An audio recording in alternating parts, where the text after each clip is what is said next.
আসসালামু আলাইকুম। সংবাদে আপনাদের সবাইকে স্বাগতম জানাচ্ছি আমি রোজ। শুরুতেই সংবাদ শিরোনাম। ট্রাম্পের ক্ষমতার বছরে যুক্তরাষ্ট্রের সঙ্গে পাল্টেছে বিশ্ব। ১ কোটি জীবন রক্ষায় পাকিস্তান সেনাপ্রধানকে ট্রাম্পের প্রশংসা। গাজা দখলের ইসরায়েলি হলুদ নকশা কি ঠেকাতে পারে ট্রাম্পের ২০ দফা? ট্রাম্পের ক্ষমতার বছরে যুক্তরাষ্ট্রের সঙ্গে পাল্টেছে বিশ্ব।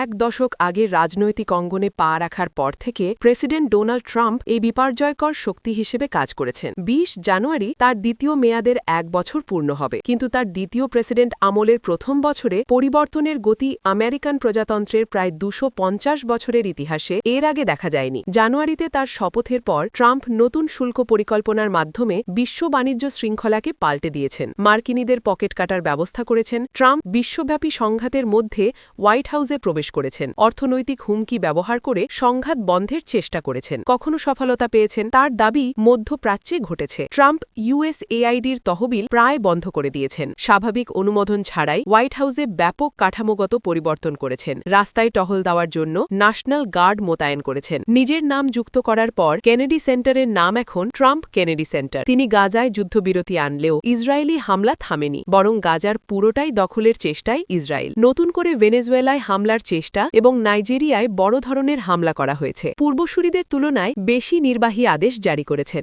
দায়িত্ব গ্রহণের প্রথম দিনেই ট্রাম্প বিশ্ব স্বাস্থ্য সংস্থা এবং প্যারিস জলবায়ু চুক্তি থেকে সরে এসে বেশ কয়েকটি নির্বাহী আদেশে স্বাক্ষর করেন। জন্মগত নাগরিকত্ব বাতিল করেছেন। ট্রাম্প কানাডা এবং মেক্সিকোর ওপর অধিক শুল্ক আরোপ করেছেন। তিনি মৃত্যুদণ্ড ফিরিয়ে এনেছেন। শিক্ষা বিভাগ ভেঙে দিয়েছেন। প্রায় ২০টি দেশের ওপর ভ্রমণ নিষেধাজ্ঞা আছে। ডিসেম্বর পর্যন্ত ট্রাম্প চোখ ধাঁধানো ২২০টি নির্বাহী আদেশে স্বাক্ষর করেছেন। অর্থনৈতিক উত্থান। ট্রাম্প প্রথম দিনে মুদ্রাস্ফীতি ঠিক করার প্রতিশ্রুতি দিয়েছিলেন। এখন ভোটাররা তার অর্থনৈতিক ব্যবস্থাপনায় ক্ষুব্ধ হওয়ায় জীবনযাত্রার ব্যয় সংকটের জন্য অর্থ প্রদান করছেন। ডিসেম্বরে প্রকাশিত সর্বশেষ বেকারত্বের তথ্য দেখায় যে নভেম্বরে অর্থনীতিতে ৬৪,০০০ কর্মসংস্থান যুক্ত হয়েছে। জনসংখ্যার দিক থেকে প্রায় ৯ গুণ ছোট কানাডা একই মাসে ৫৪,০০০ কর্মসংস্থান যুক্ত করেছে। অনেক বিশেষজ্ঞ বলেন ট্রাম্পের বাণিজ্য পদক্ষেপ দাম বাড়িয়ে ভোক্তা এবং ব্যবসাগুলিকে ক্ষতিগ্রস্ত করেছে। মার্কিনী অর্থনীতিতে অক্টোবরে ১ লাখেরও বেশি কর্মসংস্থান হ্রাস পেয়েছে।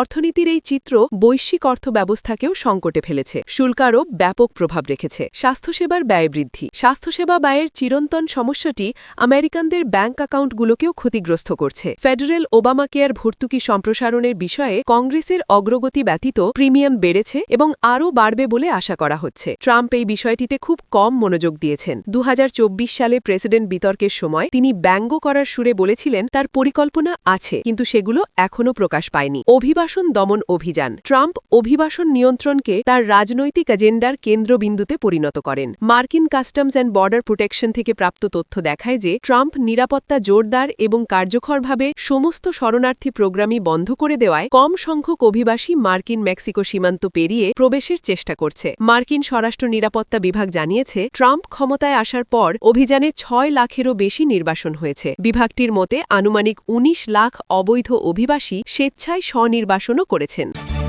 ১ কোটি জীবন রক্ষা। পাকিস্তান সেনাপ্রধানকে ট্রাম্পের প্রশংসা। মার্কিন প্রেসিডেন্ট ডোনাল্ড ট্রাম্পের ব্যক্তিগত বাসভবন মার-আ-লাগোতে সম্প্রতি রাশিয়া ইউক্রেন যুদ্ধ শেষ করার সম্ভাবনা নিয়ে গুরুত্বপূর্ণ আলোচনা হয়। গত ২২ ডিসেম্বর সংবাদ সম্মেলনে ট্রাম্প দাবি করেন তিনি ৮টি আন্তর্জাতিক যুদ্ধ ঠেকিয়েছেন এবং নতুন ধরনের ভারী অস্ত্রে সজ্জিত যুদ্ধজাহাজ নির্মাণের ঘোষণা দেন। ট্রাম্প আরও বলেন পাকিস্তান ও ভারতের মধ্যে সম্ভাব্য পারমাণবিক সংঘাতও তারা থামিয়েছেন। তার ভাষ্য, পাকিস্তানের সেনাপ্রধান ফিল্ড মার্শাল আসিম মুনির ও প্রধানমন্ত্রী শাহবাজ শরীফ পর্যন্ত বলেছেন ট্রাম্প প্রায় ১ কোটি মানুষের জীবন বাঁচিয়েছেন। গত জানুয়ারিতে দ্বিতীয়বার হোয়াইট হাউসে ফেরার পর থেকে অন্তত ১০ বার ট্রাম্প প্রকাশ্যে মুনিরের প্রশংসা করেছেন। গত অক্টোবরে মিশরের শার্ম আল শেখে গাজায় যুদ্ধবিরতি চুক্তি শেষে ভাষণে ট্রাম্প পাকিস্তানি প্রধানমন্ত্রী শাহবাজ শরীফ ও সেনাপ্রধানকে উল্লেখ করে মুনিরকে প্রিয় ফিল্ড মার্শাল বলে অভিহিত করেন। সম্পর্ক নিউইয়র্কের উষ্ণতায় পাকিস্তানের নতুন ভূ-রাজনৈতিক অবস্থান 2025 সালের ভারত-পাকিস্তান 4 দিনের সশস্ত্র সংঘাতকে যুক্তরাষ্ট্র পাকিস্তান নতুন কূটনৈতিক সম্পর্কের টার্নিং পয়েন্ট হিসেবে দেখছেন বিশ্লেষকেরা। দুদেশই আকাশযুদ্ধে বিজয়ের দাবি করলেও ফলাফলের চেয়ে ইসলামাবাদের কূটনৈতিক ব্যবহারকে বেশি গুরুত্বপূর্ণ মনে করা হচ্ছে। পাকিস্তানের সাবেক পররাষ্ট্রমন্ত্রী খুররম দস্তগীরের মতে এই সংঘাত মুনিরকে আন্তর্জাতিকভাবে তুলে ধরেছে এবং ওয়াশিংটনের সঙ্গে তিক্ত সম্পর্কের উন্নয়ন ঘটিয়েছে। সংঘাত থেকে যুদ্ধবিরতি 2025 সালের মে মাসে কাশ্মীরে বেসামরিক নাগরিক হত্যাকাণ্ডকে কেন্দ্র করে ভারত-পাকিস্তান উত্তেজনা বাড়ে। হামলা ও পাল্টা হামলার 3 দিনের পর যুক্তরাষ্ট্রের মধ্যস্থতায় যুদ্ধবিরতি হয়। পাকিস্তান এই ঘটনার কৃতিত্ব মার্কিন প্রেসিডেন্ট ট্রাম্পকে দেয় এবং তাকে নোবেল শান্তি পুরস্কারের মনোনয়নের উদ্যোগ নেয়। তবে ভারত দাবি করে সমঝোতা হয়েছে দ্বিপাক্ষিক আলোচনার মাধ্যমে। এরপর একাধিক ভাষণে ট্রাম্প ঘোষণা দেন তিনিই যুদ্ধ থামিয়েছেন এবং পাকিস্তানের দাবি সমর্থন করেন। যুক্তরাষ্ট্র পাকিস্তান সম্পর্কের ধারা পরিবর্তন একসময়ই মার্কিন প্রধান মিত্র ছিল পাকিস্তান, তবে সন্ত্রাসবিরোধী যুদ্ধে দ্বিমুখী আচরণের অভিযোগে সম্পর্ক খারাপ হয়। এখন দৃশ্যপটে বড় পরিবর্তন। ট্রাম্প দ্বিতীয় মেয়াদে ফিরে কাবুল বোমা হামলাকারী ধরতে সহযোগিতার জন্য পাকিস্তানকে ধন্যবাদ জানান, যা সম্পর্কের মোড় ঘোরার সংকেত বলে মনে করছেন গবেষকেরা। বিশ্লেষকের মতে ফিল্ড মার্শাল মুনির কৌশলী সামরিক কূটনৈতিক পদক্ষেপে পাকিস্তানকে যুক্তরাষ্ট্রের গুরুত্বপূর্ণ মিত্র হিসেবে পুনঃপ্রতিষ্ঠা করেছেন। ক্ষমতা কাঠামোতে মুনিরের উত্থান ভারতের সঙ্গে যুদ্ধের পর আসিম মুনিরকে ফিল্ড মার্শাল করা হয়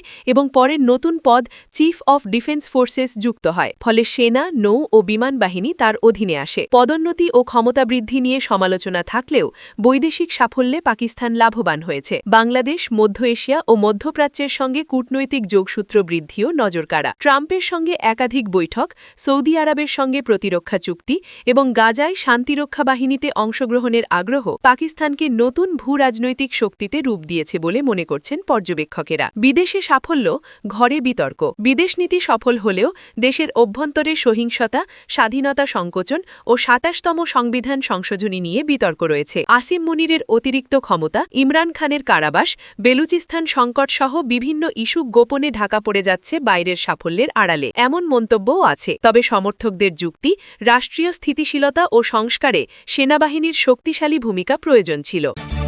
গাজা দখলের ইসরায়েলি হলুদ নকশা কি ঠেকাতে পারে ট্রাম্পের ২০ দফা? যুক্তরাষ্ট্রের প্রেসিডেন্ট ডোনাল্ড ট্রাম্পের ২০ দফা শান্তি প্রস্তাবের পথ ধরে ফিলিস্তিনের গাজায় স্থায়ী শান্তি না ফিরলেও গত অক্টোবরে বন্ধ হয়েছে ইসরায়েলের চালানো ২ বছরের নির্বিচার হত্যাযজ্ঞ। যদিও একপক্ষীয় এই যুদ্ধবিরতিতে এখনও ইসরায়েলি বাহিনীর হামলায় প্রাণ হারাচ্ছেন গাজার বাসিন্দারা। গাজাকে ২ ভাগ করে টানা ইসরায়েলের কথিত ইয়েলো লাইন বা হলুদ রেখা যে অবরুদ্ধ এই ভূখণ্ড দখলের নীল নকশা, তা দৃশ্যত স্পষ্টভাবে জানিয়ে দিয়েছেন ইসরায়েলের সামরিক বাহিনীর প্রধান। ইসরায়েলের নানা কূটকৌশল সত্ত্বেও নিজের ২০ দফা শান্তি প্রস্তাবের দ্বিতীয় ধাপ এগিয়ে নেওয়ার চেষ্টা করছেন প্রেসিডেন্ট ট্রাম্প। দ্বিতীয় ধাপের গুরুত্বপূর্ণ দুটি বিষয় হল গাজা থেকে পুরোপুরি ইসরায়েলি বাহিনী প্রত্যাহার এবং সেখানে আন্তর্জাতিক একটি অস্থায়ী বাহিনী মোতায়েন ও হামাসকে নিরস্ত্রীকরণ। কিন্তু সেনা প্রত্যাহারে রাজি নয় ইসরায়েল, আর ফিলিস্তিন রাষ্ট্র প্রতিষ্ঠিত হলেই কেবল অস্ত্র ছাড়তে সম্মত হামাস। সবকিছু মিলিয়ে এখনও অনিশ্চিত গাজার ভবিষ্যৎ। ইসরায়েলের অব্যাহত যুদ্ধবিরতি লঙ্ঘন ও গাজা দখলের পরিকল্পনার বিপরীতে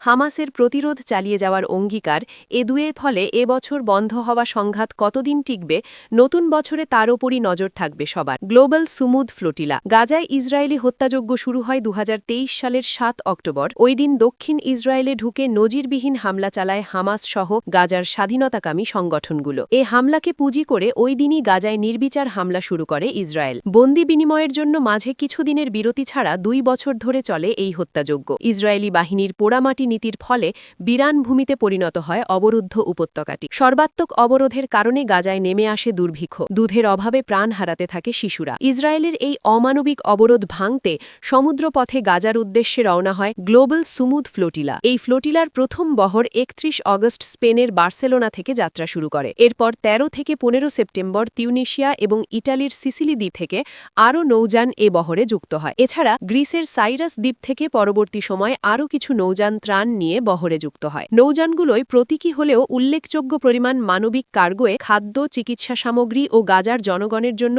অন্যান্য প্রয়োজনীয় দ্রব্য ছিল। শুরুতে এই নৌবহরে 50টিরও বেশি জাহাজ এবং অন্তত 44টি দেশের প্রতিনিধিত্বকারী শত শত আন্তর্জাতিক স্বেচ্ছাসেবক, কর্মী ও আইন প্রণেতা ছিলেন। এই ফ্লোটিলায় থাকা অধিকার কর্মীরা সমুদ্রে প্রতিকূল আবহাওয়ার মুখোমুখি হন। এছাড়া মাল্টা ও ক্রিটের কাছে সন্দেহবাহক ড্রোন হামলার ঘটনাও ছিল। এতে কিছু নৌযান ক্ষতিগ্রস্ত হয় এবং পিছু হটতে বাধ্য হয়। যখন ফ্লোটিলা পূর্ব ভূমধ্য সাগরের কাছে পৌঁছায় তখন বহরে 44টি জাহাজ ছিল।